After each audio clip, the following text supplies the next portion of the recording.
Vous le savez peut-être, mais à l'ONU et généralement dans des organisations internationales, il y a ce qu'on appelle les États observateurs. C'est pas des États membres à part entière de l'organisation internationale, mais ils sont là parce qu'ils peuvent faire plusieurs choses. Et dans cette vidéo, je vais vous expliquer un peu ce qu'ils peuvent faire et quels sont les États un peu connus. Concrètement, un État observateur, il peut déjà assister aux grandes sessions, alors par exemple les sessions de l'Assemblée générale des Nations Unies. Et il peut carrément prendre la parole, il peut donner son avis, c'est totalement possible. Et aussi, il peut accéder aux documents officiels. Et généralement, tu peux pas y avoir accès si tu fais pas partie de l'organisation.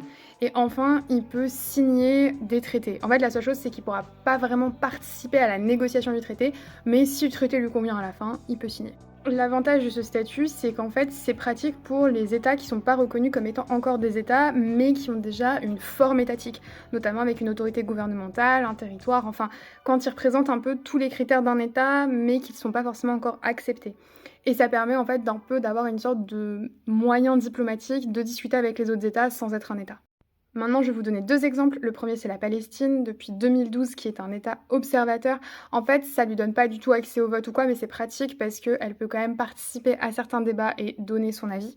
Et le deuxième exemple, c'est le Vatican, enfin le Saint-Siège, qui pour le coup est un État observateur depuis 1964. Alors, c'est un État, il a toutes les caractéristiques d'un État, mais juste il ne cherche pas à devenir un membre à part entière.